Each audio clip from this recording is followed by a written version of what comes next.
तदपि च न जाने स्तुतिमहो न चाह्वानं ध्यानं तदपि च न जाने स्तुति कथा न जाने मुद्रास्ते तदपि च न जाने विलपनम्।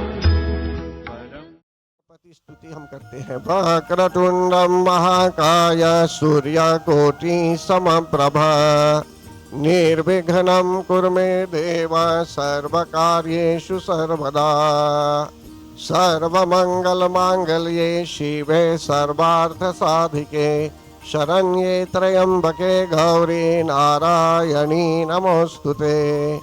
जयंती मंगला काली भद्रकाली कपालिनी दुर्गा क्षमा शिवा धात्री स्वाहा स्वधा नमोस्तुते। परम आदरणीय भक्तगण, आप सभी लोगों का हार्दिक स्वागत है। विशेष रूप से आज हम यहाँ उपस्थित हैं नवरात्र से संबंधित कथा श्रवण करने के लिए। 7वीं रात्रि है भक्तगण। संसार में मनुष्य का भाग्य उदय जब होता है तो मनुष्य को कथा श्रवण करने का सुअवसर भी प्राप्त होता है और सत्संग की भी प्राप्ति होती है। कहा गया है कि जहाँ सत्संग होता है, जहाँ अच्छा विचार होता है, जहाँ अच्छी मति होती है, वहाँ संपत्ति ही होती है। और जहाँ अच्छा विचार नहीं होता, जहाँ कुमति होती है, तो वहाँ अनेकों प्रकार की विपत्ति भी छा जाती है। इसलिए कहा गया है कि संत समाज परम आवश्यक है भक्तगण। यहाँ तक कि गोस्वामी तुलसीदास जी महाराज भी कहते हैं, बिनु सत्संग विवेक न होई,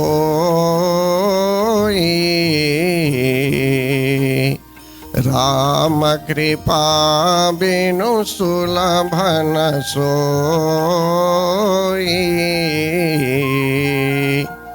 वे कहते हैं कि बिनु सत्संग विवेक न होई। सत्संग के बिना, अच्छे संग के बिना विवेक नहीं हो पाता, अच्छे और बुरे की पहचान भी नहीं हो पाती।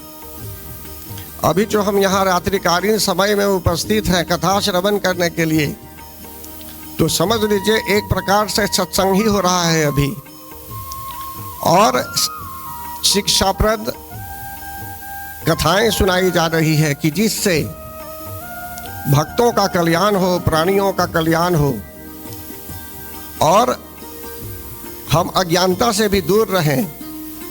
प्रकाश यदि आएगा जीवन में, डिवाइन लाइट के आने पर, दैवी गुण के आने पर भक्तों का कल्याण अवश्य होता है, प्राणियों का कल्याण अवश्य होता है।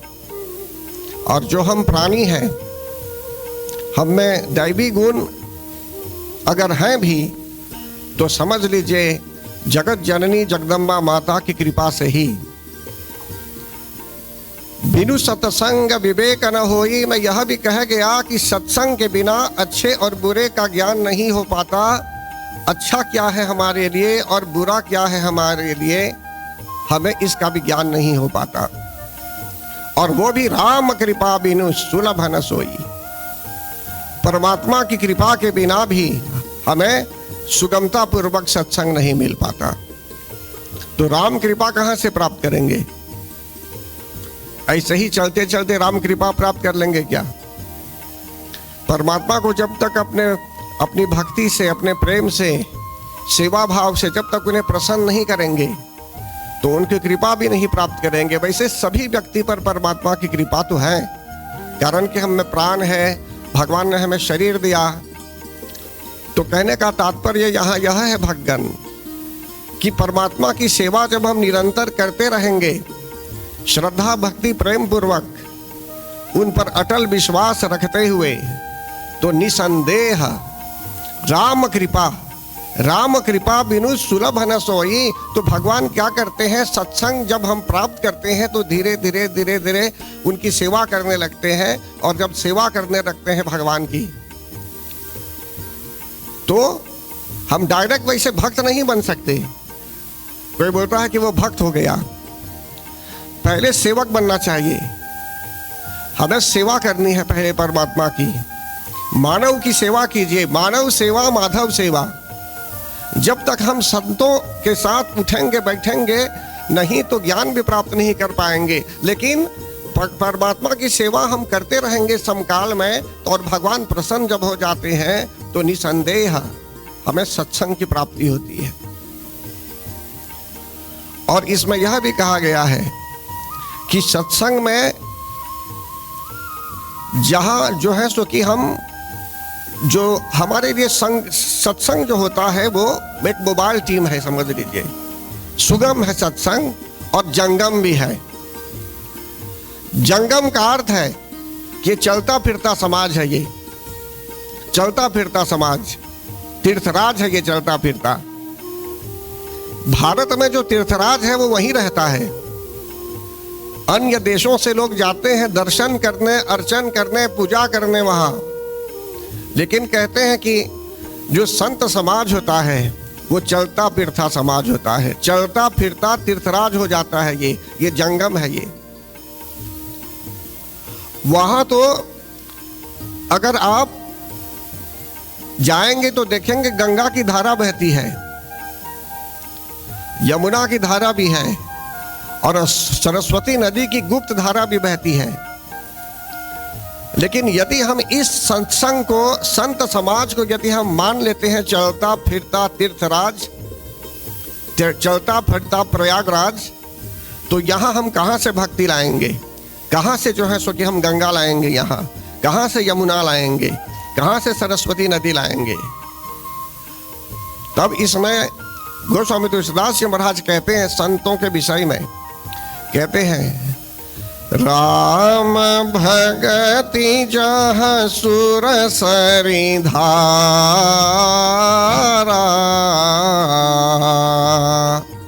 सरसई ब्रह्म विचार प्रचारा।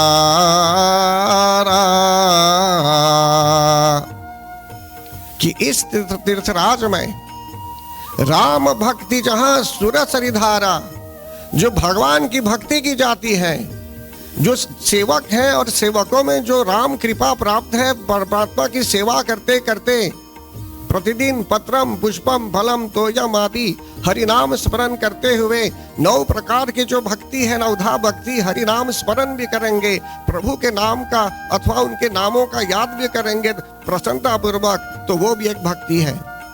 सरल जीवन व्यतीत करना, सरलता हमारे जीवन में, वो भी अपने आप में एक भक्ति है। और संतोष होना हमारे जीवन में, संतोष, तो वो भी एक प्रकार की भक्ति है। हरि कीर्तन करना, नाम जपना, ये भी एक भक्ति है। सिर्फ भजन सुनाने से ही दुर्गा माता प्रसन्न नहीं होगी। बैठ के मंत्र जाप करेंगे, हरि नाम स्मरण करते रहेंगे, कथा भी श्रवण करेंगे प्रसन्नता पूर्वक, तो भी समझ लीजिए प्रेम भाव की वृद्धि होगी और भक्ति की जागृति भी हो जाएगी। तो अभी बताया जा रहा है कि राम भक्ति जहाँ सुर सरी धारा, इस चलते फिरते तीर्थराज में हम कहाँ से गंगा की धारा लाएंगे? तो बोलते हैं जैसे प्रयागराज में गंगा की धारा है, गंगा नदी है वहाँ, तो यहाँ जो है इस पावन तीर्थराज में जहाँ राम भक्ति है, प्रभु की जो भक्ति है, भगवान का एक ही, भगवान तो निर्गुण है, भगवान वही सगुण रूप में यहाँ प्रकट होते हैं, सगुण रूप में आते हैं, वही शक्ति के रूप में आते हैं, वही शिव के रूप में, वही नारायण के रूप में भी। तो जो हम सेवा करते हैं उनकी, और जो भक्ति यहाँ है, जो जिस भक्ति का प्रवाह है यहाँ, तो समझ लीजिए यही गंगा की धारा भी है यहाँ। इस चलते फिरते तीर्थराज में समझ लीजिए गंगा की धारा यही है राम भक्ति, जहाँ सुर सरी धारा, देवताओं की नदी सुरसरी धारा गंगा की धारा है। और कहते हैं कि इसमें क्या अच्छा है हमारे लिए, क्या अच्छा नहीं है, इस प्रकार की जो चर्चा की जाती है। भी इतने दिनों तक आप लोग रहे यहाँ और कथा श्रवण कर रहे थे, श्रद्धा भक्ति प्रेम पूर्वक जो ज्ञानप्रद बातें बताई गई कि क्या हमारे लिए अनुकूल है, क्या हमारे लिए अनुकूल नहीं है, किस तरह जीवन यापन कर सकते हैं। तो इस प्रकार की जो चर्चा है होती है भक्तगण, समझ लीजिए इसका प्रवाह जो है वो यमुना नदी की धारा है। और ब्रह्म के विषय में जैसे जगत जननी जगदम्बा माता कहती हैं अहम ब्रह्म स्वरूपिणी वेदोहम अवेदोहम शून्यम अशून्यम च, कि वे जो है वेद भी है अवेद भी है, वही ज्ञान भी है, वही जो है सो की अज्ञानता भी है, और वही जो है सो की जैसे कहा इग्नोरेंस, और वही जो है नॉलेज भी है। जिस भावना से हम रहेंगे उसी भावना के आधार पर या तो हमको अंधकार में भी डाल सकती है, या अंधकार से हमें निकाल भी सकती है, या हमारे जीवन में प्रकाश पिला सकती है, या प्रकाश को दूर भी कर सकती है। तो कहने का तात्पर्य यह है भगवान कि राम भक्ति जहाँ सुर सरिधारा सरस ही ब्रह्म विचार प्रचारा, और परमात्मा के विषय में परब्रह्म जो निर्गुण स्वरूप है, जो गुप्त है, उन सरस्वती माता की नदी जैसे गुप्त बहती है वहाँ, इसी प्रकार ब्रह्म के विषय में जो हम चर्चा करते हैं सत्संग में, ये एक प्रकार की गुप्त धारा बहती है। तो परम आदरणीय भक्तगण, प्रथम अध्याय से लेकर जो कुछ आज तक समझाया गया, इन सब श्लोकों से भी आपको अवश्य लाभ हुआ होगा। और कितने भक्त लोग जो हैं वो यूट्यूब चैनल में भी पुनः देखते हैं और श्रवण भी करते हैं, कारण कि जो भी कहा गया यहाँ नवरात्र के समय, समझ लीजिए उसका अधिकतम भाग यूट्यूब में भी है। तो यहाँ अब हम पंचम अध्याय में जैसे कल बता रहे थे भगवान, जगत जननी जगदम्बा माता ने जब असुरों का नाश कर दिया, महिषासुर का भी नाश किया, महिषासुर की सेनाओं का भी नाश कर दिया, और महिषासुर अहंकार का प्रतीक था, उसके साथ जो सेना लोग थे ये अहंकार ग्रेट ईगो की सेनाओं के रूप में जो लोग थे वहां पर सोल्डा के रूप में, इन लोगों का अंत भी जगत जननी जगदम्बा माता ने किया। तो फिर यहां बता रहे हैं आपको, जब तक अहंकार मिटाएगी नहीं वे, जब तक अहंकार नहीं मिटाएगी, कोई भी व्यक्ति हो, हर एक जीवन में जो है सो की हर एक व्यक्ति को जो है सो की अवसर प्राप्त होता है जगत जननी जगदम्बा माता की शरण में आने के लिए। कहा गया है शरणागत दीनार्थ परित्राण परायणे सर्वस्यार्ति हरे देवी नारायणी नमोस्तुते।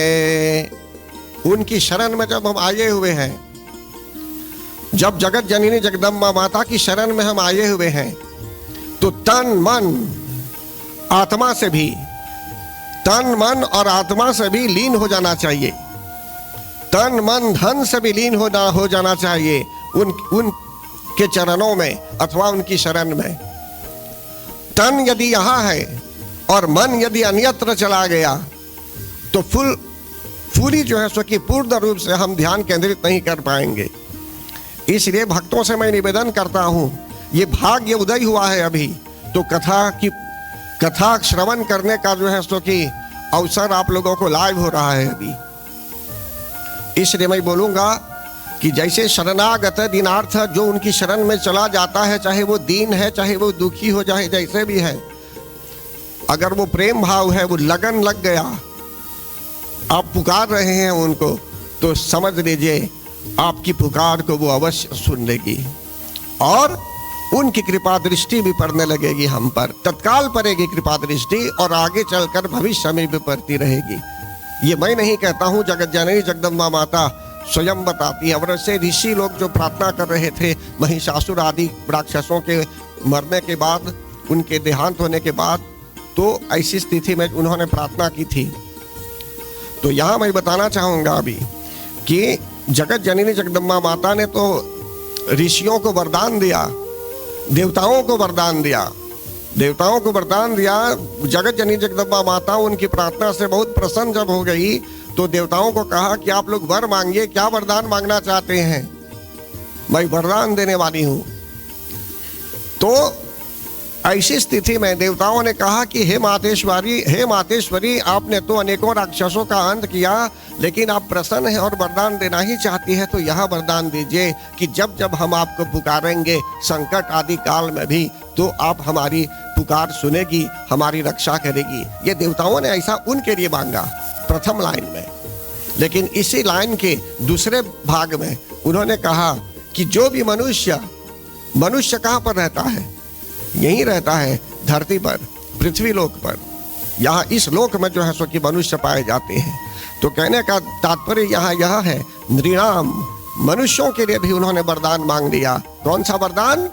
कि जो भी मानव, जो भी मनुष्य उनका स्मरण करेगा श्रद्धा भक्ति प्रेम पूर्वक, तो ऐसे मनुष्य का जो है सो कि वे कृपा करेगी। ऐसा उन्होंने वरदान मांगा।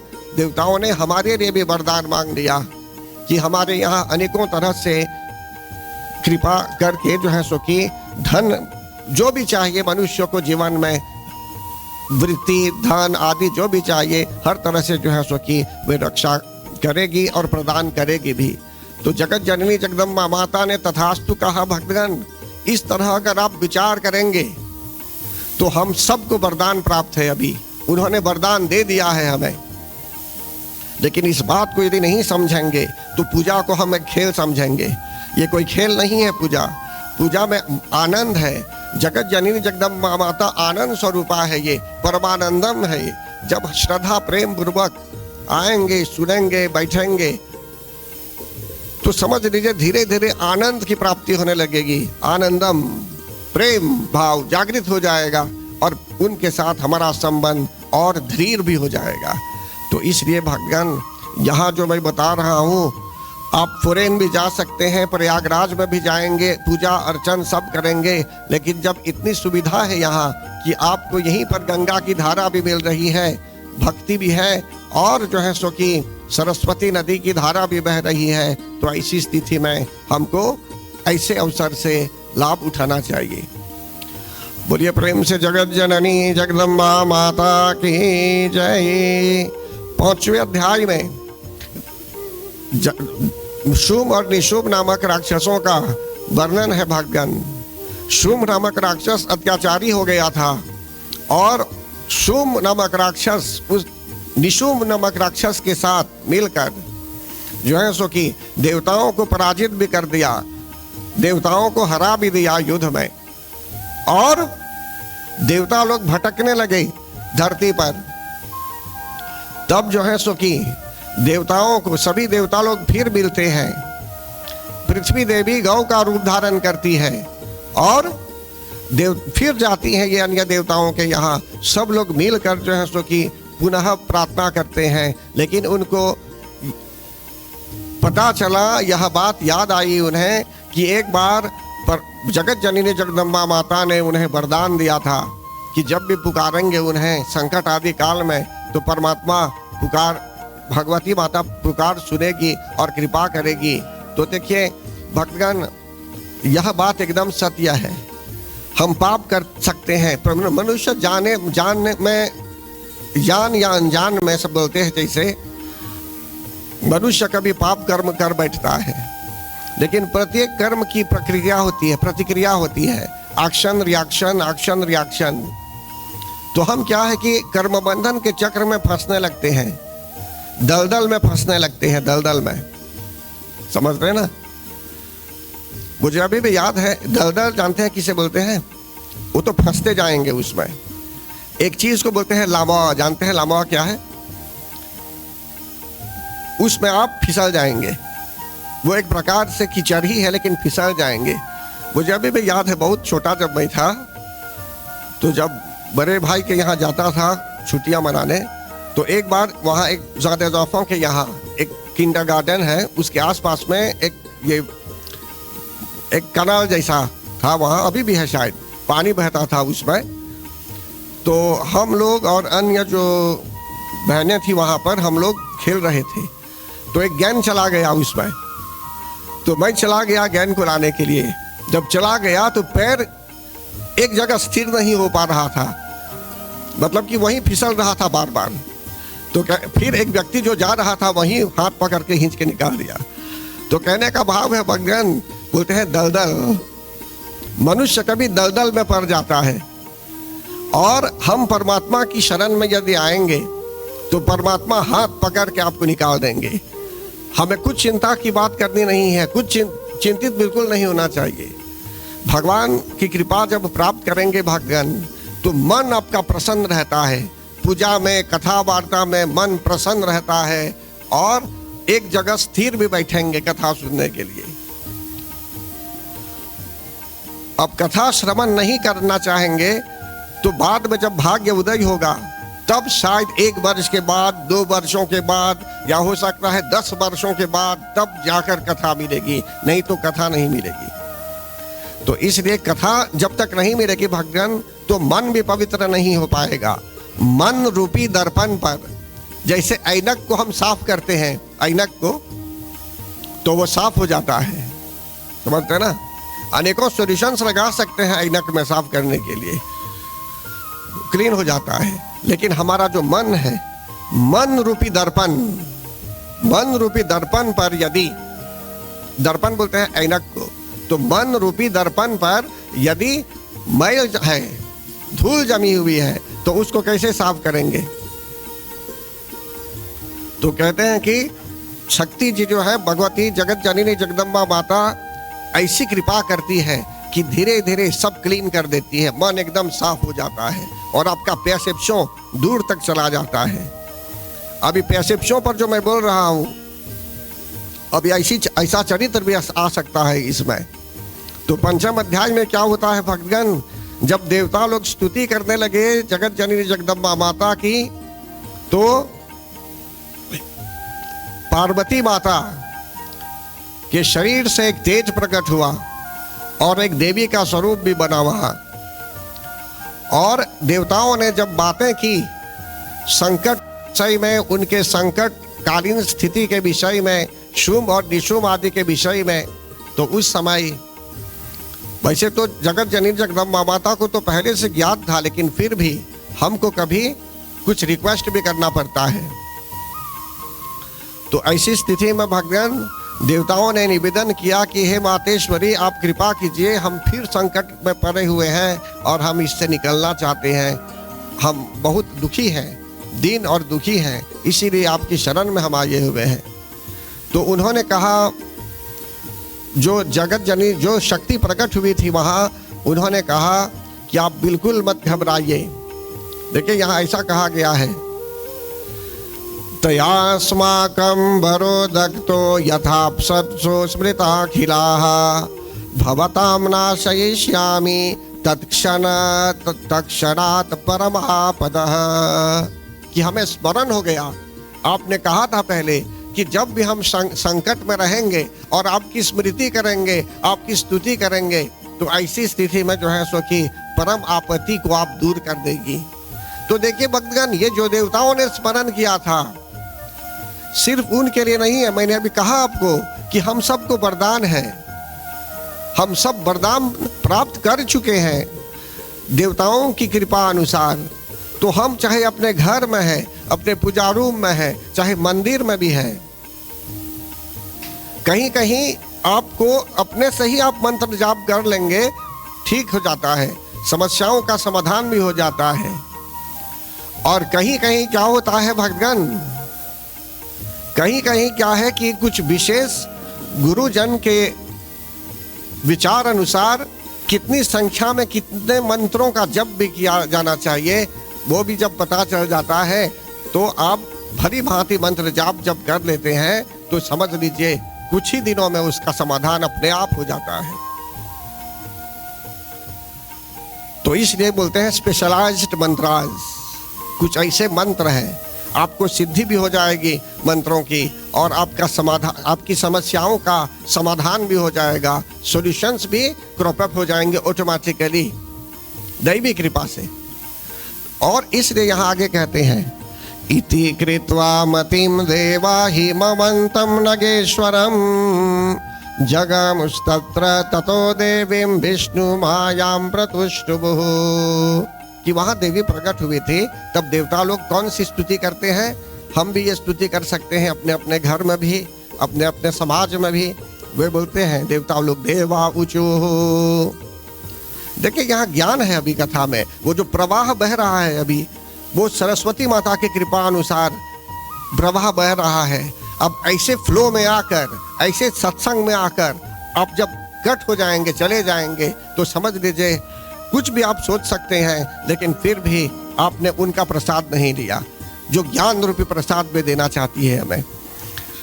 आगे यहाँ बोलते हैं नमो देव्यै महादेव्यै शिवायै सततं नमः, नमः प्रकृत्यै भद्रायै नियताः प्रणता स्मताम्।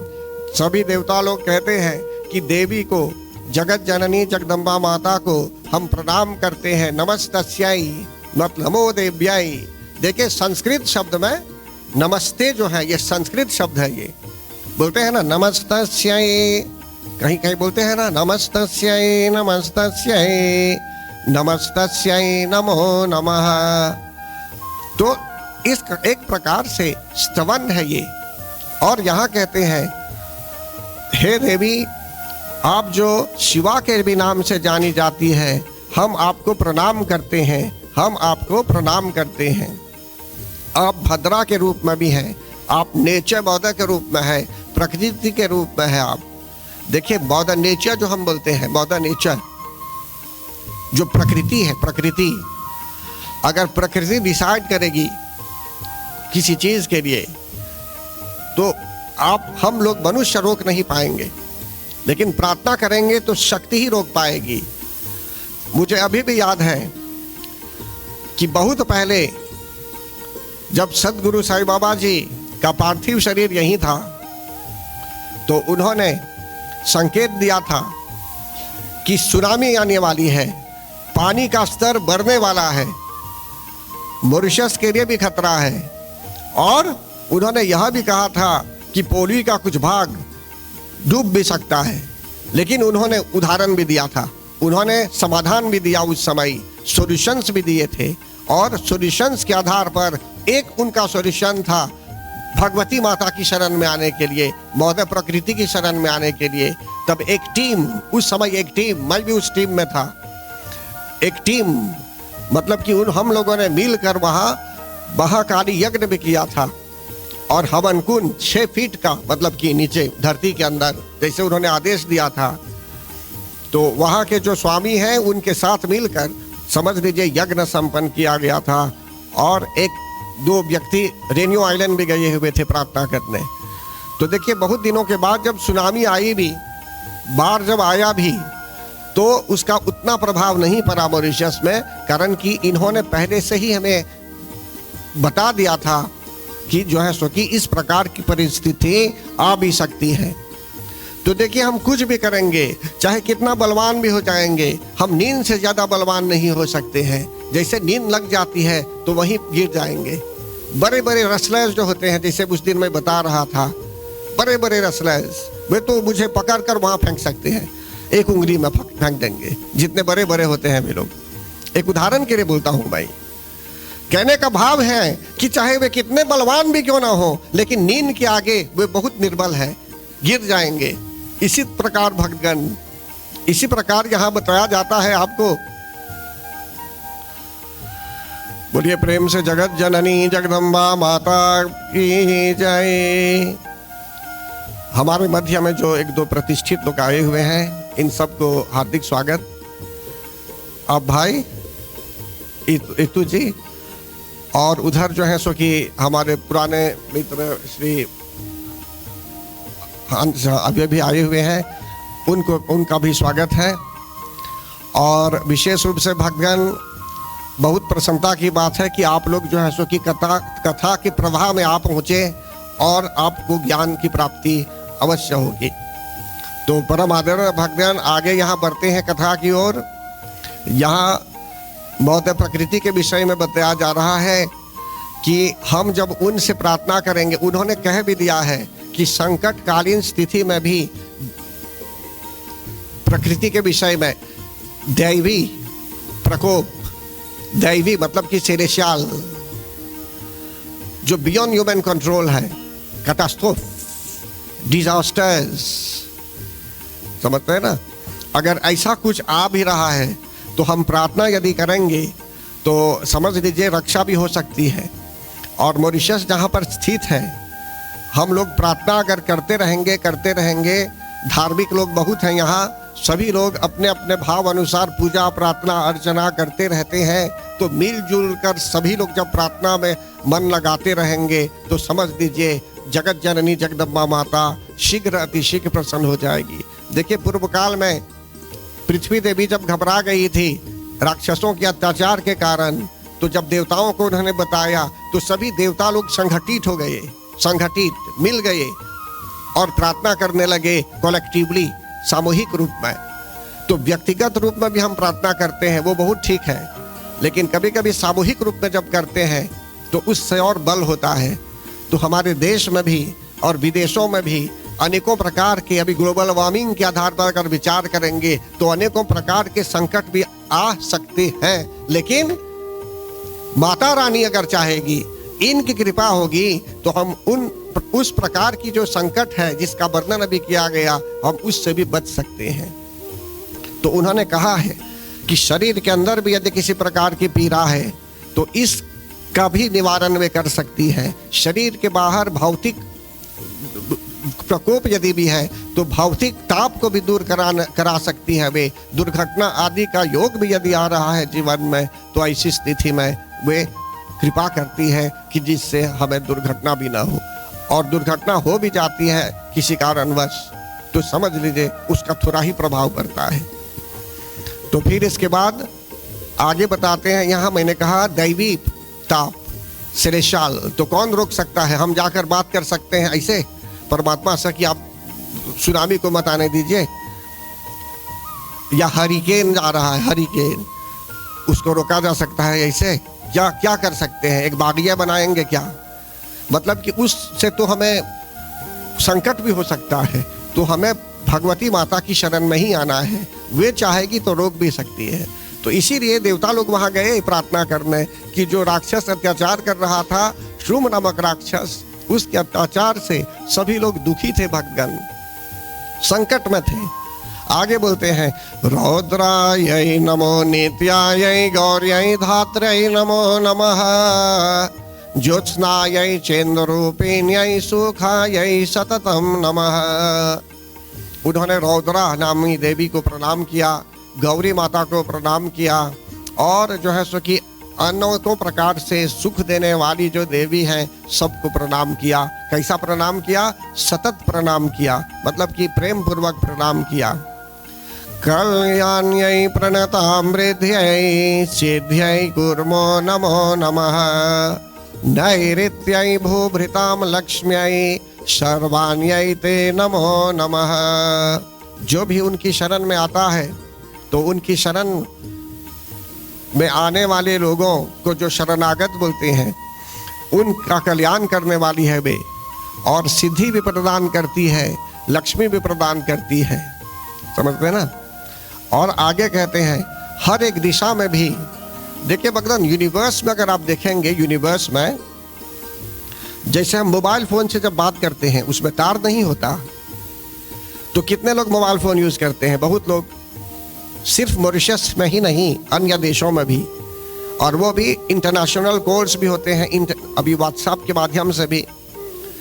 तो आवाज कहाँ जा रही है? मतलब कि स्पेस में इनर्जीवाइज बहुत कुछ है, अभी फ्रीक्वेंस के रूप में बहुत कुछ है, राजो फ्रीक्वेंस भी है, बहुत सी चीजें हैं। इसी प्रकार लिस्पास में भगवान, लिस्पास को अगर देखेंगे आप तो बहुत सी शक्तियां हैं इसमें, बहुत सी शक्तियां। अब जब हम पूजा पाठ जब करेंगे, जब साधना करते हैं, आपको पता नहीं क्या आवाहन कर रहे हैं।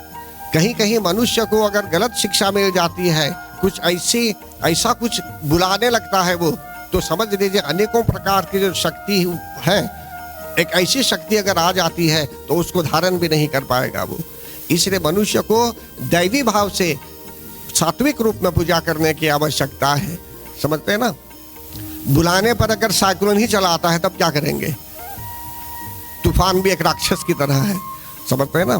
तो कहने का भाव यहाँ यह है भक्तगण श्रीमद् भागवतम में इसका विवरण आता है। तूफान के विषय में भी अनेकों प्रकार के तूफान आदि है, इन सब का वर्णन भी आता है।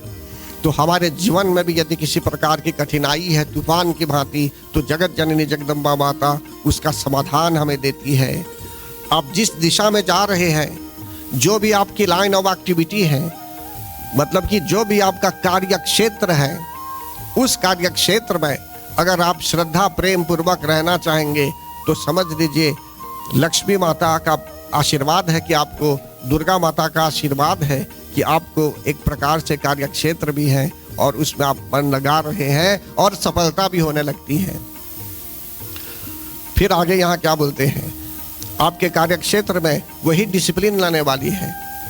फिर आगे यहाँ दुर्गायै दुर्गपारायै सारायै सर्वकारिण्यै ख्यात्यै तथैव कृष्णायै धूम्रायै सततम नमः।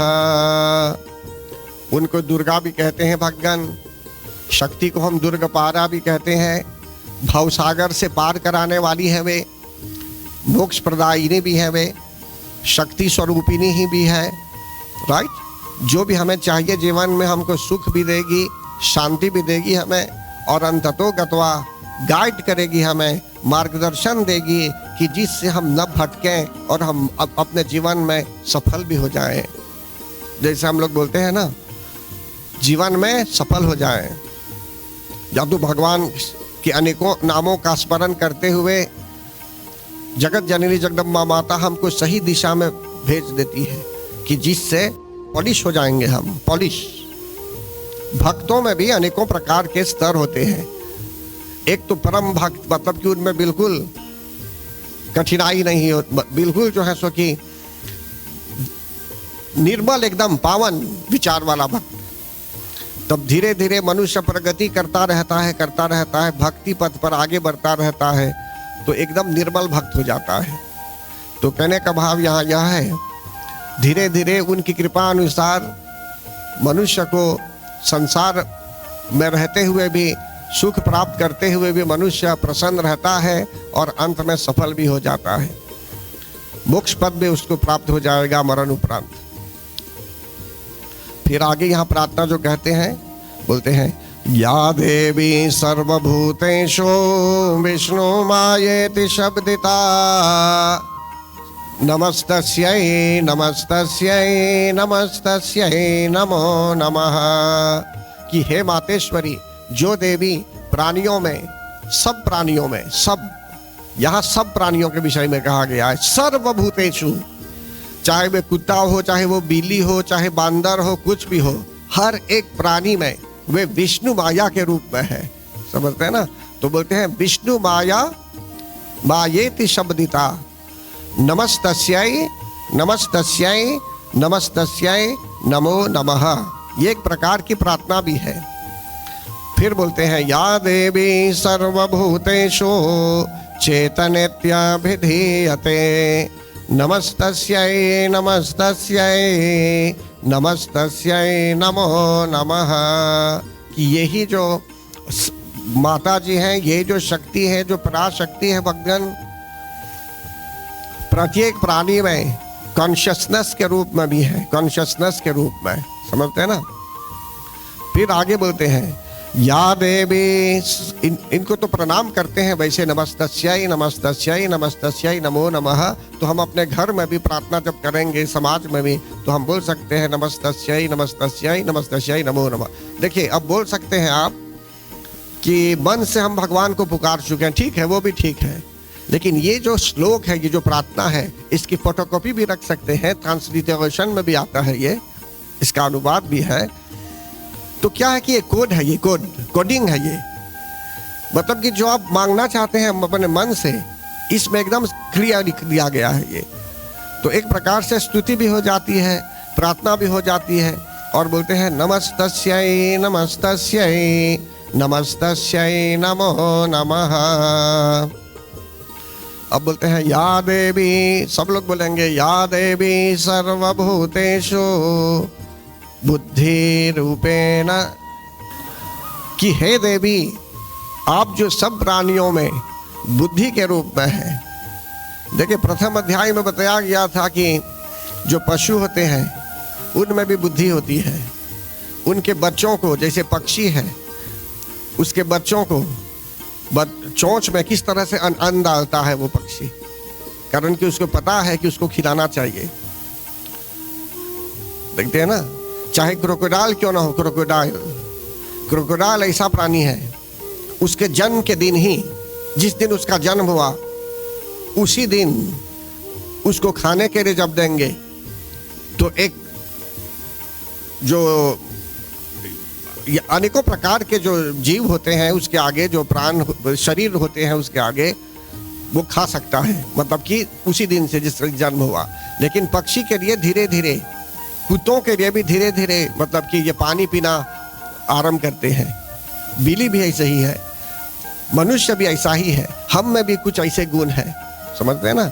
तो कहने का भाव है कुछ गुण हमें सिखाते हैं लोग, कुछ गुण अपने आप चले आते हैं मनुष्य में। तो यहाँ कहा जा रहा है कि बुद्धि रूपेण संस्थिता, यदि बुद्धि है हमारे यहाँ तो समझ लीजिए हम मानव हैं, मनुष्यधारी हैं हम। 84 लाख योनियों में भक्तगण, we have 8,400,000 species of life. और इसमें जो है सो कि मनुष्य बन जाना ये कोई साधारण बात नहीं है। ये जानते हैं कब पता चलता है ये कि साधारण बात नहीं है? जब मनुष्य कभी स्मशान भूमि में जाता है, स्मशान भूमि में अंतिम संस्कार कराने, या किसी शव को ले गया वहाँ, मित्र का, इष्ट मित्र का किसी का ले गया वहाँ अंतिम संस्कार करवाने या कराने या सहयोग देने, तो उस समय कहा गया है चाणक्य नीति में कि वह जो मोमेंट होता है एक यूनिवर्सिटी की तरह होती है। उससे ज्ञान मिलता है हमें कि संसार में हम हरदम के लिए रहने वाले नहीं हैं, कुछ समय के लिए होते हैं जीवन में, और शरीर छूट जाएगा एक दिन। वो ज्ञान मिलता है, तब हम बोलते हैं कि हम अब जो है सो कि ऐसा कुछ करेंगे कि जिससे हम और कल्याण करें अन्य लोगों का भी, और हम भी जो है सो कि कुकर्म न फंसे, हम निकल जाएं और जो है सो कि प्रभु की शरण को हम ले लें। देखिए प्रभु राम के विषय में जब कहा गया है तो गोस्वामी तुलसीदास जी एक बार गए हुए थे, उनकी पत्नी चली गई थी माता जी के यहाँ घूमने के लिए, तो गोस्वामी तुलसीदास जी महाराज चले गए मिलने। उन्होंने कहा कि देखिए जो है सो कि वहाँ कैसे गए वे, तो रस्सी पकड़ कर चले गए मिलने। रात्रि का समय था, जब पूछा गया उनसे कि आप कैसे आए यहाँ, तो उन्होंने कहा रस्सी पकड़ कर। तो उनकी पत्नी ने कहा कि यहाँ कोई भी रस्सी नहीं है, आप सांप पकड़ के आए हुए हैं यहाँ। तो कहने का भाव यहाँ है भक्तगण, उनकी पत्नी ने कहा कि आप जो समय बर्बाद कर रहे हैं और समय बर्बाद करके यहाँ आए हुए हैं, आप प्रभु की खोज में यदि निकल जाते तो आपके लिए कितना अच्छा होता। तो उस समय वे निकले वहाँ से और प्रभु की खोज के लिए निकले। और देखिए उन्होंने तुलसीदास, गोस्वामी तुलसीदास जी महाराज ने जो है सो कि ये श्री रामचरितमानस नामक ग्रंथ को भी रच लिया। श्री राम जय जय जय राम, श्री राम जय जय राम, श्री राम जय जय राम, श्री राम जय जय राम, श्री राम जय जय राम, श्री राम जय जय राम, श्री राम जय जय राम,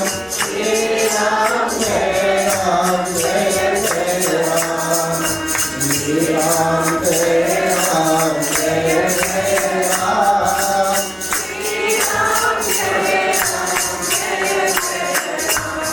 भगवान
जगदम्बा माता की जय। तो अभी बताया गया कि बुद्धि के रूप में भी स्थित है हमारे शरीर के अंदर, और हम अपनी बुद्धि का सही प्रयोग यदि करेंगे, सुमति, अच्छी मति, अच्छा विचार यदि मिलता है हमें, और सद्बुद्धि हो जाती है, और हम सही रूप में बुद्धि का यही प्रयोग करेंगे, तो समझ लीजिए हम प्रभु की शरण को कभी नहीं छोड़ेंगे। जगत जननी जगदम्बा माता की अर्चना को कभी नहीं छोड़ेंगे, और दृढ़ता पूर्वक उनकी शरण धरे रहेंगे हम। कैसे धरेंगे शरण? एक तो आपकी आस्था है उन पर, आपका मन लगा हुआ है, आपका विश्वास है, और दूसरी बात है कि यज्ञ आदि से आप उन्हीं को प्रसन्न करते हैं। कहा गया है जो भी स्वाहा हम बोलते हैं हवन में, स्वाहा आदि शब्द जो उच्चारण करते हैं, तृप्ति उनकी होती है। मतलब कि अगर हम बोलते हैं ओम अंबिकायै नमः स्वाहा, अभी तो देखिए प्रतिदिन प्रातःकालीन समय में यहाँ पूरी सप्तशती के बीज मंत्रों द्वारा, मतलब कि एक अध्याय में, प्रथम अध्याय में 104 श्लोक है, तो 104 बीज मंत्र भी है, तो इन बीज मंत्रों से स्वाहा होता है, स्वाहाकार। दूसरे अध्याय में भी ऐसे ही, तीसरे जितनी संख्या में जहाँ जहाँ श्लोक है, इनके अनुसार इन बीज मंत्रों से हवन होता है। जैसे कि अगर आप शनि के लिए मंत्र बोलना चाहेंगे तो ओम शन्नो देवीरभिष्टया आपो भवन्तु पीतये शन्योरभिस्रवन्तु नः, उसका बीज मंत्र हो गया ओम प्राम प्रीम प्रोम सह शनैश्चराय नमः, या तो बोलेंगे ओम शम शनैश्चराय नमः। सूर्य का मंत्र हुआ ओम आकृष्णेन रजसा वर्तमानो निवेशयन् अमृतं मर्त्यं च हिरण्ययेन सविता रथेन देवो जाति भुवनानि पश्यन्। बीज मंत्र हुआ ओम घृणी सूर्याय नमः। इसी प्रकार भक्तगण बीज मंत्रों में ये बीज है, ये बीज मंत्र। जैसे कि आम रोपेंगे आप, तो एक डाली से नहीं रोपते हैं आम को, अगर उसका बीज है, बीज में अपने आप जम जाता है वो आम, समझते हैं ना? आठी मतलब बीज उसके अंदर है। इसी प्रकार से भक्तगण यहाँ आपको बता रहे हैं कि बुद्धि रूपेण संस्थिता। देखिए भक्तगण, जब भगवान अवतरित होते हैं तो पहले उनके पार्षद लोग चले आते हैं, समझते हैं ना? तो इसी प्रकार समझ लीजिए, जो हम लोग अभी जिस प्रकार सत्संग कर रहे हैं, पूरे जनता के कल्याण के लिए देश विदेशों में भी प्रसारण हो रहा है, तो इसके लिए समझ लीजिए आप लोगों को भगवान ने भेज दिया पार्षद के रूप में भी, और हमारे जो कैमरामैन भाई हैं इनको भी भेज दिया स्पेशल, कि जिससे जो है सो कि लगे हुए हैं मेरे साथ कितने वर्षों से। तो कहने का भाव है कि सजन है, इनमें सजनता है, और पूरी आस्था है पूजा पाठ को लेते हुए।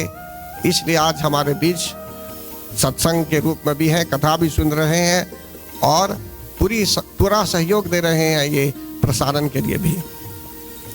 आगे बोलते हैं या देवी सर्वभूतेषु निद्रा रूपेण संस्थिता नमस्तस्यै नमस्तस्यै नमस्तस्यै।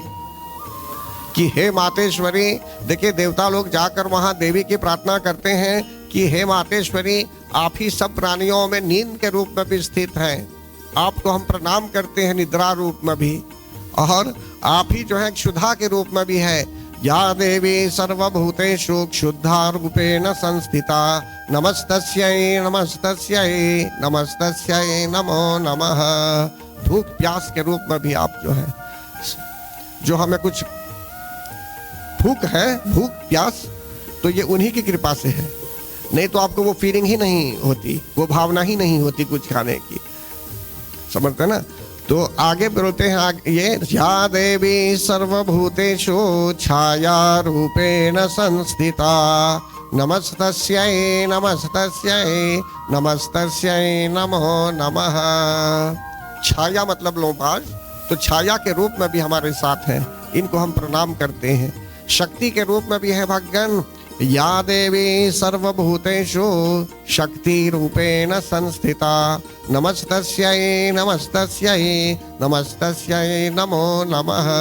आप ही की कृपा से हमें शक्ति होती है चलने के लिए भी, बोलने के लिए भी, समझते ना। वाक शक्ति बोलते हैं ना, वाक शक्ति। सरस्वती माता कृपा करती है, परमात्मा कृपा करते हैं, तो जो आप सोच रहे हैं वो फटाफट वाक में, मतलब कि वाणी में बोल देंगे। वाणी उनकी कृपा द्वारा नहीं हो सकता। इसी प्रकार देखने के लिए आंखों में शक्ति चाहिए। प्राण तो है शरीर के अंदर, प्राण शक्ति। अगर सिर्फ प्राण शक्ति से हम देख सकते तो चश्मा का प्रयोग भी नहीं करते तब, समझते ना।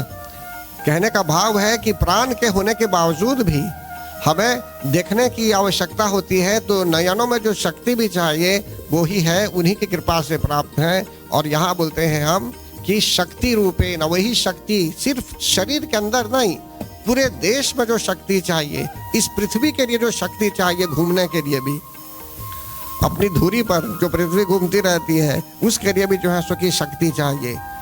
यूनिवर्स को अगर आप एनालाइज करेंगे तो बहुत सी चीजें हैं। आप जानते हैं कितने वेग से ये, कितने प्रकार के पत्थर गिरते हैं और कभी पृथ्वी के एकदम पास होकर चले जाते हैं। क्या नाम है उनका?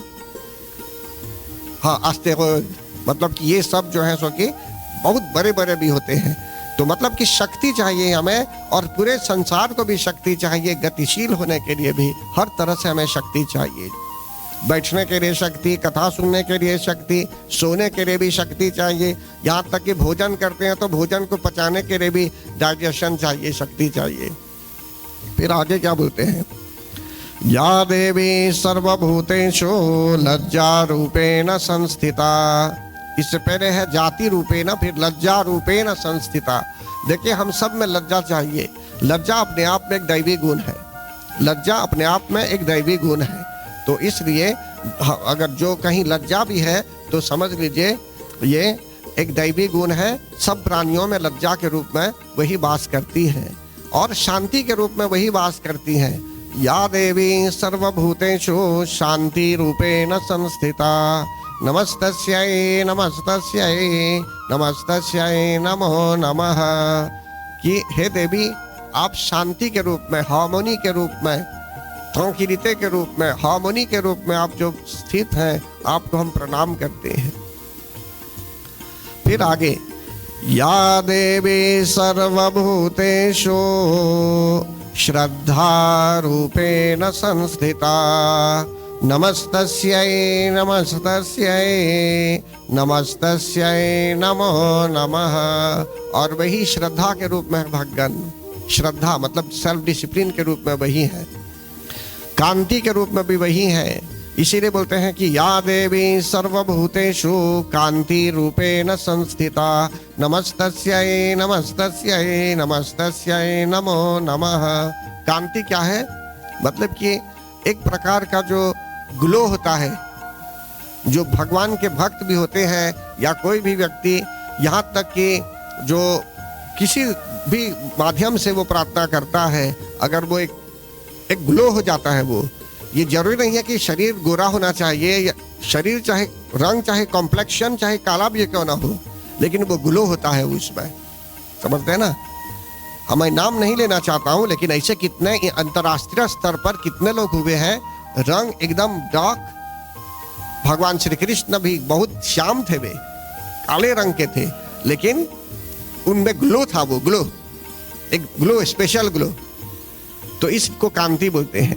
या देवी सर्वभूतेषु कांति रूपेण संस्थिता नमस्तस्यै नमस्तस्यै नमस्तस्यै। उस कांति में ही वो जो ग्लो है, समझ लीजिए एक प्रकार का भाव आ जाता है उसमें। तो फिर आगे यहां बोलते हैं एक प्रकार की चमक है। या देवी सर्वभूतेषु लक्ष्मी रूपेण संस्थिता नमस्तस्यै नमस्तस्यै नमस्तस्यै। और वही लक्ष्मी के रूप में भी वास करती है भगवान। वैसे तो वे लक्ष्मी और अलक्ष्मी दोनों हैं, वे विद्या भी है और अविद्या भी है, लेकिन वे लक्ष्मी के रूप में भी वास करती है समस्त प्राणियों के आसपास, समस्त प्राणियों में भी लक्ष्मी के रूप में वास करती है। और जहाँ लक्ष्मी का वास होता है वहाँ हर तरह से प्रगति ही प्रगति होती है। और दिवाली के दिन भी हम लक्ष्मी माता की आराधना करते हैं, मंत्र जाप आदि करते हैं देर रात्रि तक, समझते हैं ना। तो इस प्रकार से जो है सो कि जो लोग घूमने जाते हैं इधर उधर रात्रि में, उनकी इच्छा, अगर घूमना चाहेंगे ये उनकी मर्जी है। लेकिन फिर भी मैं जो बताना चाहूँगा धार्मिक पहलू पर कि दिवाली के दिन मनुष्य को ज़्यादा मेडिटेशन करना चाहिए, मंत्र जाप करना है। मैं मानता हूँ इष्ट मित्र हैं, सबको मिठाई आदि बांटेंगे, ठीक है, वो दिन में कर देंगे, लेकिन रात्रि का समय मैं बोल रहा हूँ, रात्रि के समय में आपको मंत्र जाप, मेडिटेशन ये सब करना है। कोई मंत्र ले लीजिए, उसका पुनश्चरण कीजिए, समझते हैं ना, उसमें समय लगाइए आप। और इधर उधर भटकेंगे, लाइट देखने के लिए घूमेंगे, तो समझ लीजिए आप इस लाइट से वंचित हो जाएंगे। वो जो साधना करना है, इसमें बहुत डिटेल नहीं है बोलना चाहता हूं मैं, लेकिन कहने का भाव है इस एस्पेक्ट से यदि हम देखेंगे, इस एंगल से यदि विचार करेंगे कि लक्ष्मी का वास जो होता है वो कुछ और ही है। जहां गमट हो रहा होगा दिवाली नाइट में, वो दूसरी बात है, जिसकी जैसे मर्जी, जहां जो चाहे वो उसकी मर्जी। लेकिन मैं इस एस्पेक्ट को लेकर बोल रहा हूं कि हमको किस तरह से अपनी रात्रि बितानी होगी उस दिन, ध्यानपूर्वक चिंतन करते हुए। जब ये सब लोप हो गए हैं, कुछ नहीं है, तब लोग बोलते हैं कि बस एक ही प्रकार का एंजॉयमेंट है, अब और कुछ नहीं है। दिवाली की रात्रि में महालक्ष्मी देवी की आराधना बहुत कम करते होंगे, लेकिन ऐसे भी जन हैं जो खूब प्रार्थना करते हैं महालक्ष्मी देवी की। सर्वमंगल मांगल्ये शिवे सर्वार्थ साधिके शरण्ये त्र्यंबके गौरी नारायणी नमोस्तुते। फिर आगे क्या बोलते हैं? या देवी सर्वभूतेषु वृत्ति रूपेण संस्थिता नमस्तस्यै नमस्तस्यै नमस्तस्यै नमो नमः। देखिए भक्तगण, वृत्ति बोलते हैं काम को, जो आपका फिर्य है, कार्य क्षेत्र जो है आपका। काम को आप कभी छोटा मोटा मत समझिए, जो भी काम मिला है उसको कीजिए, प्रसन्न मन से कीजिए अपने काम को। सोचिए कि वो लक्ष्मी माता की कृपा है, दुर्गा माता का स्वरूप समझकर काम कीजिए, समझते हैं ना। काम करने से पहले भगवती माता का स्मरण कीजिए, वृत्ति का स्मरण कीजिए, लक्ष्मी माता का स्मरण कीजिए, तब आप काम शुरू कीजिए। गणपति महाराज का स्मरण, देखिए भारत में अभी भी होता है, दुकान जब लोग खोलते हैं, खोलने से पहले भी 2-4 बार प्रणाम वंदन सब करेंगे, करते हैं या नहीं करते हैं? जो लोग भारत जाते रहते हैं वे जानते हैं, कारण कि उनमें वो लगन, वो श्रद्धा है कि माता रानी की ही कृपा से जो है सो कि इस प्रकार का जो है सो कि आज खुला है यह शॉप या तो यह वर्कशॉप। कहने का भाव है कार्यक्षेत्र में बोल रहा हूँ। तो इसी प्रकार भगवान, जो भी वृत्ति है आपकी, जो भी प्रोफेशन है आपका, जो भी ऑक्यूपेशन है आपका, ये समझ लीजिए उन्हीं की कृपा से आपको प्राप्त है। और सब प्राणियों में वृत्ति के रूप में वही व्याप्त है, राइट। तो अपनी वृत्ति का आदर कीजिए, अपने प्रोफेशन का आदर कीजिए, उसको अच्छी तरह से संपन्न कीजिए कि जिससे जनता की सेवा भी हो, सबका कल्याण भी हो। कभी काम को छोटा बड़ा मत समझिए। अगर आपको एक काम मिला है तो प्रसन्न मन से कीजिए उसको। बहुत लोग चूज करते हैं, इस काम को नहीं करेंगे, उस काम को नहीं करेंगे, इसको करेंगे, उसको नहीं करेंगे, तब तक कितने वर्ष चले जाते हैं। लेकिन जो भगवान की कृपा से आप एक काम में लग जाएंगे तो धीरे धीरे धीरे धीरे उसी काम में लगे रहेंगे प्रसन्नता के साथ, तो और पदोन्नति भी भगवान की कृपा से होती रहेगी समय समय पर। लेकिन शुरू ही नहीं करेंगे काम तो ये अवसर कैसे मिलेंगे आपको? उसमें बहुत सी चीजें होते हैं, फैक्टर्स भी है, टर्म्स ऑफ सर्विस भी होते हैं, कितने वर्षों तक आपको काम भी करना है। अभी वृत्ति पर मैं बोल रहा हूँ, समझते हैं ना। तो इसलिए इस पर मनुष्य को सावधान होना चाहिए। या देवी सर्वभूतेषु वृत्ति रूपेण संस्थिता नमस्तस्यै नमस्तस्यै नमस्तस्यै नमो नमः। फिर स्मृति के रूप में वही है। देवता लोग बोलते हैं या देवी सर्वभूतेषु स्मृति रूपेण संस्थिता। नमस्तस्यै नमस्तस्यै नमस्तस्यै नमो नमः। स्मृति कहते हैं याद रखने की शक्ति को, राइट।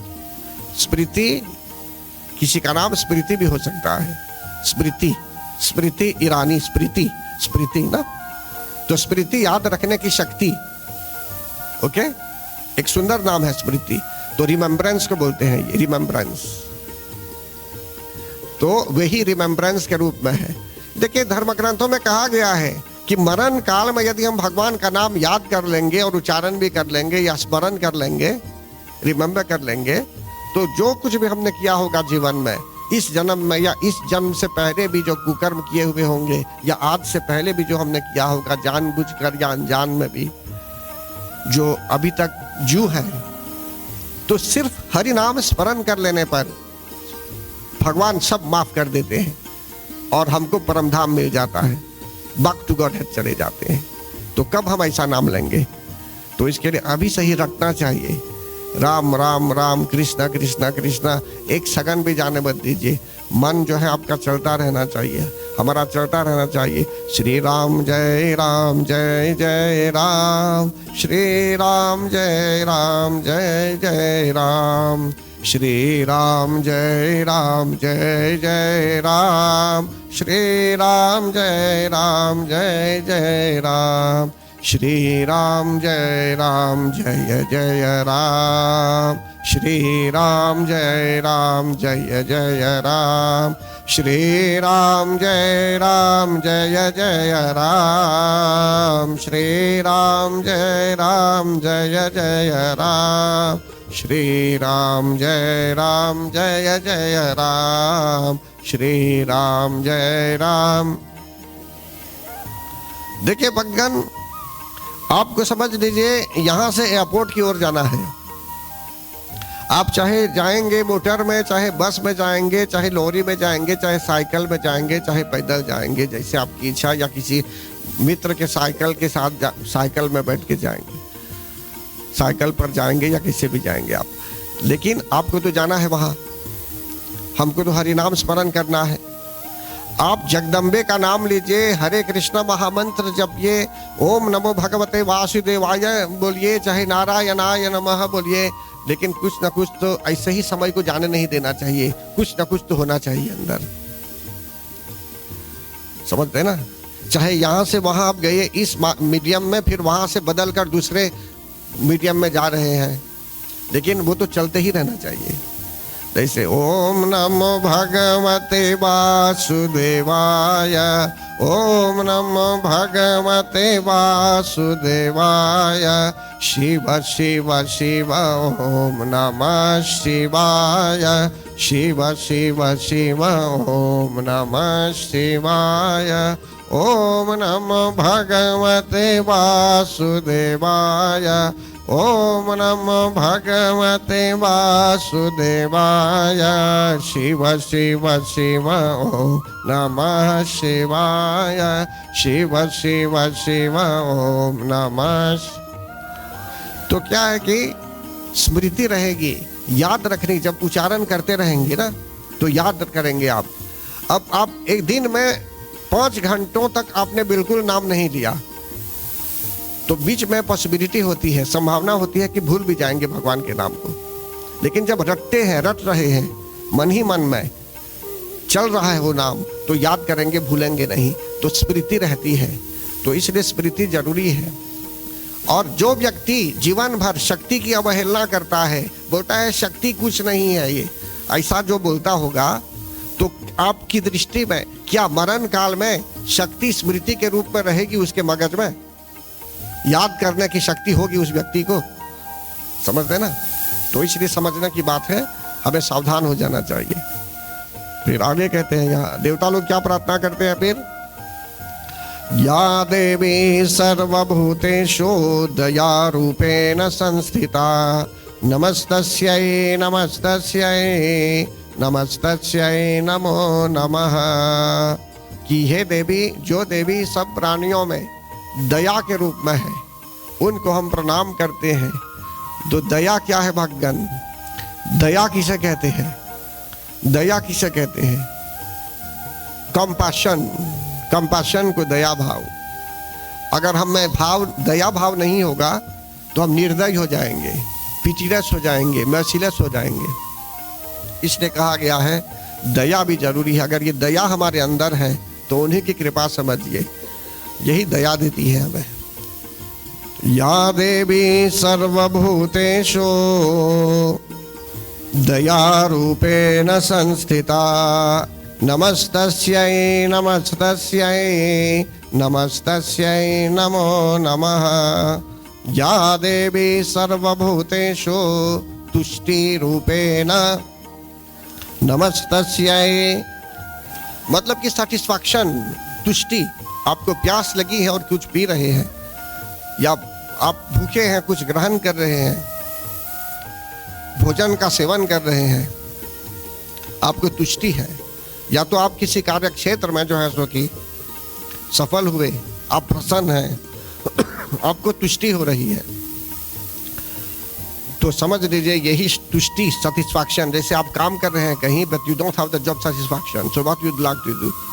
आपको जॉब चेंज करने की इच्छा होगी, बार बार चेंज, तो क्या होगा? चेंज ही करते रहेंगे तब, तो फिक्स कब होंगे तब एक जगह? तो इसलिए कहा गया है कभी कभी मनुष्य काम करता है कहीं, लेकिन जॉब सेटिस्फैक्शन नहीं है। मैं भी काम पर बोल रहा हूँ, बट किसी भी क्षेत्र में हो सकता है कि आप जो भी कर रहे हैं अपने घर में है, आप सेटिस्फाइड हैं, आपका मन घबरा नहीं रहा है, जो इधर उधर भटक रहा है उसको भटकने दीजिए, लेकिन आप सेटिस्फाइड हैं अपने आप में, जो आप कर रहे हैं जैसे भी हैं आप सेटिस्फाइड हैं, तो बोलते हैं इसको तुष्टि। या देवी सर्वभूतेषु मातृरूपेण संस्थिता नमस्तस्यै नमस्तस्यै नमस्तस्यै नमो नमः। देखिए मातृभाव, मातृभाव जरूरी है। मदरहुड, सब व्यक्ति में थोड़ा मदरहुड होता है, चाहे वो पुरुष भी क्यों ना हो। देखिए बच्चों को हम अगर भोजन दे रहे हैं या किसी पशु को भोजन दे रहे हैं तो मातृभाव होता है, समझते हैं ना? अच्छा, उदाहरण के रूप में आप समझ लीजिए, एक लड़का है, अगर छोटा बच्चा, उसको आप गेंद, एक बॉल देंगे खेलने के लिए, गेंद, तो खूब खेलेगा। अगर लड़का है तो खूब खेलेगा। अगर उस लड़के को एक छोटा पुपेट दे देंगे खेलने के लिए, मार्योनेट, एक खिलौना दे देंगे खेलने के लिए, एक स्वरूप दे देंगे खेलने के लिए, तो उसका हाथ कबार के फेंक भी सकता है, कारण कि उसमें बाय बर्थ वो गुण नहीं होता है।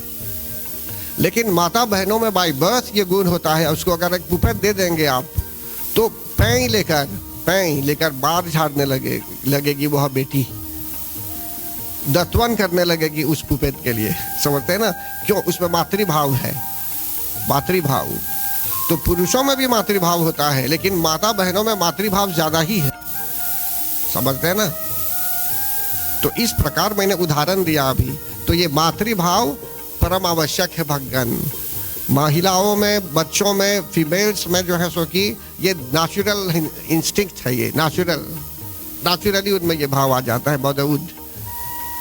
और जो है सो कि लड़कों में भी भाव आता है धीरे धीरे, लेकिन हर एक व्यक्ति के लिए यहाँ कहा गया है कि जो भी प्राणी संसार में है उसमें ये मातृभाव के रूप में वास करती है, जगत जननी जगदम्बा माता। फिर लास्ट में यहाँ कहते हैं, या देवी सर्वभूतेषु भ्रांति रूपेण संस्थिता नमस्तस्यै नमस्तस्यै नमस्तस्यै नमो नमः। अगर कंफ्यूजन हो रहा है तो ऐसी स्थिति में समझ लीजिए वही कंफ्यूजन ला भी सकती है जीवन में, भ्रांति भी ला सकती है, कंफ्यूजन भी ला सकती है जीवन में। ऐसे इस प्रकार से हम उनको प्रणाम करते हैं, समझते हैं ना? देखिए एक उदाहरण दे रहा हूं आपको समझने के लिए। एक बार उत्तर फ्रांस से निकलकर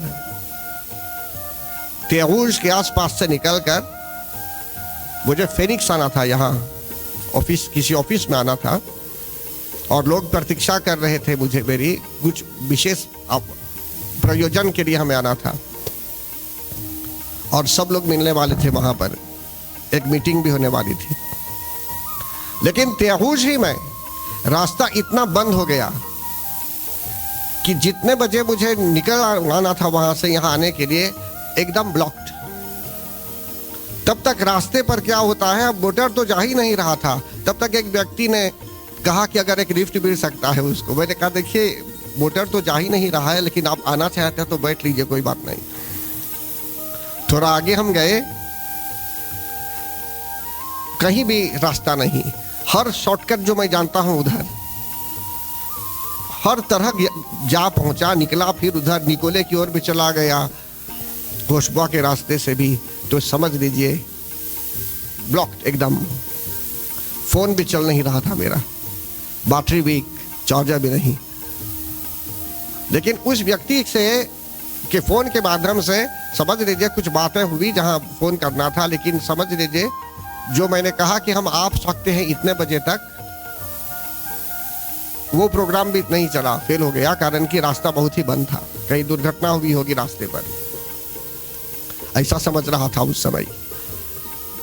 लेकिन क्या हुआ, अचानक याद करने लगा कि ऐसे मेरा वहां जाना अनिवार्य था, कंपल्सरी था। ऐसा फिर विचार किया मैंने कि अब क्या करेंगे ऐसी स्थिति में।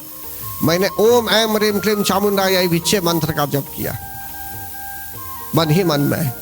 तब कुछ ही दूरी में वह व्यक्ति जो साथ लिफ्ट मिला था वो भी उतर गया, कहा कि आप अभी नहीं जा सकते हैं, तो कहीं रुक गया उधर ही। अब मैं जब फेनिक्स आ पहुंचा तो कहाँ 11 बजे पहुंचना था, तो 12:30 बजे लगभग पहुंच रहा हूं या 1 बजे। तो जब वहां पहुंचा मैं, तो क्या हुआ, जो मीटिंग होने वाली थी पहले से ही मीटिंग कैंसिल हो गई, पोस्टपोन हो गई है। क्यों करेंगे मीटिंग अभी बाद में, क्यों पोस्टपोन हो गई मीटिंग, कारण कि कुछ ऐसे लोग आ गए थे वहां डिस्टर्बेंस क्रिएट करने के लिए, ऑफिस में डिस्टर्बेंस क्रिएट करने के लिए, कि उन लोगों के साथ डील करते हुए अन्य सहकर्मियों के समय चले गए। उन्होंने कहा कि अभी नहीं, अभी लगभग आधे घंटे 1 घंटे के बाद अब मीटिंग होगी। तो देखिए भगवान, वहां नाम स्मरण किया गया और यहाँ मीटिंग ही पोस्टपोन हो गई अपने आप, कोई प्रॉब्लम नहीं हुआ किसी को, समझते हैं ना। और ऐसा सिचुएशन हो गया कि हैंडल कर दी दुर्गा माता ने बीच में सब कुछ। तो यहाँ यही भाव है भगवान, इसको बोलते हैं भ्रांति, कन्फ्यूजन, समझते हैं ना। कभी कन्फ्यूजन्स भी हो जाते हैं जीवन में, और फॉर द गुड कोज भी हो जाता है। अगर आप जाना चाहते हैं कहीं विदेश, मन बोलता है नहीं जाने के लिए, फिर आप नहीं जानते हैं जाएंगे या नहीं जाएंगे, जाना चाहिए या नहीं जाना चाहिए, भ्रांति हो रही है, तो समझ लीजिए एक संदेश आ रहा है उधर से कि अभी मत जाइए आप, समझते हैं ना। कारण कि जाएंगे भी तो ब्लॉक हो जाएंगे बीच में, कुछ ठहर जाइए फिर बाद में जाइए, तब हो सकता है कि रास्ता क्लियर भी हो जाएगा। तो परम आदरणीय भगवान यहाँ भ्रांति के विषय में बताया गया, और चित्ती रूपे न संस्थिता, मतलब चैतन्य के रूप में भी वही है, कॉन्शियसनेस के रूप में भी वही, आत्मा के रूप में भी हमारे शरीर में, प्राणियों के शरीर में विराजित है। तब देवता लोग क्या बोलते हैं यहाँ, स्तुता सुरै पूर्वमभीष्ट संश्रया तथा सुरेन्द्रेण दिनेषु सेविता करोतु सान शुभ हेतुरीश्वरी शुभानि भद्राणि अभिहन्तु चापदः। कि पूर्व काल में बहुत पहले आपने, मतलब कि देवताओं को जो वरदान दिया था, और खास करके देवताओं ने जिनकी स्तुति की थी, और देवराज इंद्र ने भी अनेक दिनों तक जिनका सेवन किया था, वही ईश्वरी, मतलब कि देवताओं ने जिस ईश्वरी की स्तुति की थी, उसी ईश्वरी से, उसी परमेश्वरी से हम निवेदन करते हैं कि वे हमारा भी कल्याण करें, और जो भी आपत्ति है हमारी जो भी बाधा है, शुभ निशुभ जो बाधा लाना चाहती हैं, इन सब आपत्तियों को भी दूर करें। तो परम आदरणीय भगवान यहाँ यही बताया जाता है, जो भक्ति से विनम्र होकर उनका स्तवन करता है, उनको याद करता है, तो संपूर्ण विपत्तियों का नाश भी कर देती है। तो वे कहते हैं कि हे जगदम्बा माता, आप हमारे संकट को दूर कीजिए। तो कभी कभी हमें भी चाहिए कि हम बहुत सी चीज़ें हैं, अगर कुछ मांगना चाहते हैं स्पेसिफिक उनसे तो मांग भी सकते हैं। काम या और अकाम्य भी है ये पूजा, किसी कामना से भी कर सकते हैं और विदाउट एनी कामना से भी कर सकते हैं, विदाउट एनी इच्छा से भी, बस प्रेम पूर्वक भी। देखिए देवता लोग भी मांगते थे कि हे मातेश्वरी आप कृपा कीजिए, संकट दूर कीजिए। फिर आगे शक्ति ऋषिर्वाच, यहाँ मार्कंडेय ऋषि कहते हैं भक्तगण कि इस प्रकार जब स्तुति होने लगी तो पार्वती माता के शरीर से समझ लीजिए एक देवी जो प्रकट हुई थी वहाँ, इस प्रकार उन्होंने इनकी स्तुति सुनी और इन्होंने कहा कि आप चिंता मत कीजिए, आप लोगों का कल्याण अवश्य होगा किसी न किसी प्रकार से। वहाँ उस समय चंड और मुंड जो काम करते थे शुम्भ निशुम्भ के साथ वहीं थे, और इनको सुनने में आ गया कि इस तरह की स्थिति होने वाली है कि देवी आई हुई है रक्षा करने के लिए। और इस देवी का सौंदर्य ऐसा था कि समझ लीजिए चंड और मुंड सोचने लगे कि उनके जो मालिक हैं शुम्भ और निशुम्भ, उनके यहाँ होना चाहिए इस रत्न को, इस स्त्री को, इस माता तो नहीं बोलता था वो, मतलब कि इस स्वरूप को उनके यहाँ होना चाहिए। कारण कि जितने भी देवताओं के अस्त्र शस्त्र आदि थे और जो समुद्र मंथन के अवसर पर जो अश्व भी निकले थे, सब जो है सो कि देवताओं को हरा कर शुम्भ और निशुम्भ ने अपने यहाँ सब रख दिया है। तो इसलिए भगवान इस देवी को यहाँ नहीं होना चाहिए, कारण कि इन्होंने इस प्रकार के अस्तित्व को कभी नहीं देखा था, इस प्रकार की हस्ती को कभी नहीं देखा था। सोचा कि ये जो है मनुष्यों में और कुछ स्पेशल है, विशेष है, इसलिए हर एक विशेष वस्तु को उनके स्वामी शुम्भ और निशुम्भ के यहाँ होना चाहिए। तब जाकर वह व्यक्ति, ये दोनों चंड और मुंड राक्षस शुम्भ और निशुम्भ को बताते हैं भगवान। तब शुम्भ और निशुम्भ क्या करते हैं, धूम्रलोचन को भेजते हैं 6ठे अध्याय में। धूम्रलोचन नामक राक्षस को भेजते हैं जगत जननी जगदम्बा माता को लाने के लिए, समझाने के लिए कि जो है सो कि आपका स्थान पर्वत पर नहीं है, आपका स्थान महलों में है, शुम्भ और निशुम्भ के यहाँ है। तो ऐसी स्थिति में भगवान जगत जननी जगदम्बा माता से जब धूम्रलोचन मिलता है, तो धूम्रलोचन किसे कहते हैं भगवान? धूम्रलोचन एक राक्षस का नाम था। वो धूम्र किसे बोलते हैं? स्मोक। स्मोक को हम धूम्र बोलते हैं। तो आंखों में अगर धुआं है तो आप सामने नहीं देख पाएंगे ना। तो इसी प्रकार मनुष्य जो भक्त लोग हैं, भक्तों की आंखों को क्लीन होना चाहिए।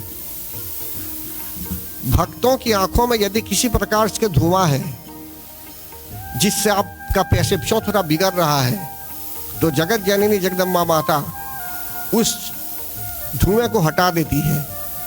तो उदाहरण के रूप में 6ठे अध्याय में धूम्रलोचन के वध का अर्थ है the slaying of smoky eyes तो बोलेंगे, लेकिन the slaying of sinful eyes. अगर हमारी आंखों में पाप छा गया है तो हम दुनिया को अलग देखेंगे, दोष निकालेंगे, समझते हैं ना। छोटी छोटी बातों लेकर दोष निकालेंगे, क्या ऐसा बोलना था, ऐसा नहीं हुआ, समझते हैं ना। दोष निकालेंगे, गलत समझ जाएंगे, गलत बात करेंगे, आंखों में दोष आ गया इसलिए। तो इसलिए यहाँ आप चाहे चश्मा फर्स्ट क्लास लगाएंगे, फर्स्ट क्लास, लेकिन आंखों के अंदर यदि इस प्रकार का दोष आ गया तो पाप रह जाता है आंखों में।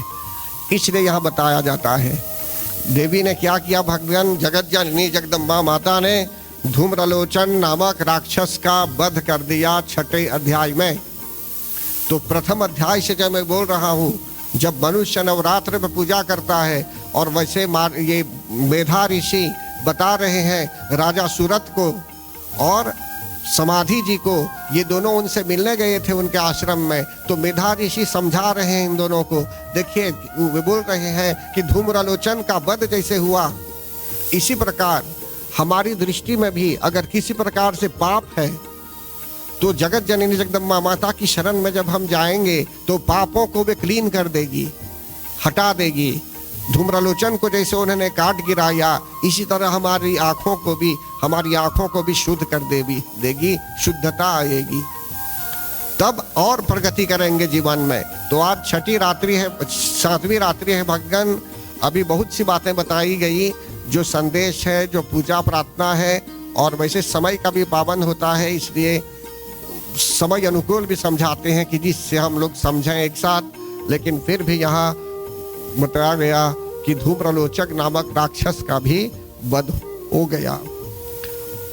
तो हम भी जब प्रार्थना करेंगे तो जगत जननी जगदम्बा माता के आगे जब आते हैं इसे प्रार्थना करने, तो उनको एक्सरे करने देना चाहिए। वो एक्सरे करती है, वहाँ से देखती है हमें, चेक करती है हमें, अगर कहीं कुछ खराबी है हमें तो हर तरह से वे हमें शुद्ध कर देती है। तो अगर मन उनके चरणों में लग रहा है, मन शुद्ध हो गया जब, तो समझ लीजिए मन लग जाएगा उनकी शरण में। तो इसलिए भगवान, जब तक मन प्रभु के चरणों में नहीं लगता, शक्ति की शरण में नहीं आता मन, तो ये रनिंग वाटर है ना नदी में, यहाँ पानी कैसे जा रहा है, अभी दौड़ता हुआ जा रहा है। लेकिन जैसे समुद्र में वो पानी चला जाता है तो शांत हो जाता है। तो हम भी, मन जब स्थिर हो जाता है, भजनों के माध्यम से, यज्ञों के माध्यम से, कथा वार्ता के माध्यम से ज्ञान प्राप्त करने पर, तो समझ लीजिए मन स्थिर हो जाता है जगत जननी जगदम्बा माता की शरण में। और ये स्पिरिचुअल एस्पेक्ट को यदि हम लेंगे तो डिवोशनल सॉन्ग्स भी सुनना आरंभ कर देंगे, प्रगति भी करने लगेंगे जीवन में। तो परम आदरणीय भक्तगण, कथा वार्ता को और आगे बढ़ाएंगे आगे चलकर बाद में। लेकिन अभी के लिए मैं यही कहूँगा आप लोगों को कि प्रातःकालीन समय में यज्ञ होता है। जिन भक्तों की इच्छा है आने के लिए वे आ सकते हैं, यज्ञ में भाग लेने के लिए भी श्रद्धा भक्ति प्रेम पूर्वक आइए। और फिर जो है सो कि दशमी, विजयादशमी के दिन यहाँ शनिवार को यज्ञ संपन्न किया जाएगा। तो विजयादशमी के दिन भी अवश्य उपस्थित होने की चेष्टा करें। और तुलसी दल वितरण का भी होगा। और कल जो है सो कि कन्या पूजा का भी शायद भक्त लोग आने वाले हैं यहाँ, तो इसलिए जो है सो कि कुमारी पूजा करेंगे कल। तो अनेक बेटियां होगी यहाँ, उनके लिए जो है सो कि व्यवस्था की जाएगी बैठने के लिए यहाँ, और उनकी भी आरती होगी। और हमारे धर्म ग्रंथों में स्पष्ट कहा गया है कि जो 2 साल से लेकर 9 साल तक की जो बेटियां होती हैं, उनमें जो है सो कि शक्ति का वास होता है विशेष। और कुमारी आदि नाम से हम उनको पुकारते हैं। और उनकी अर्चना भी यदि करेंगे श्रद्धा भक्ति प्रेम पूर्वक, तो समझ लीजिए एक प्रकार से शक्ति भी प्रसन्न होती है। तो यही बात है, कल के लिए हम आरंभ करेंगे इस विषय को लेकर। फिर इसके बाद कथा वार्ता भी होगी। दुर्गे जय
शरण्ये त्र्यम्बके गौरी नारायणी नमोस्तुते। जयन्ती मङ्गलाकाली भद्रकाली कपालिनी दुर्गा क्षमा शिवा धात्री स्वाहा स्वधा नमोस्तुते। न मन्त्रं नो यन्त्रं तदपि च न जाने स्तुतिमहो न चाह्वानं ध्यानं तदपि च न जाने स्तुतिकथा न जाने मुद्रास्ते तदपि च न जाने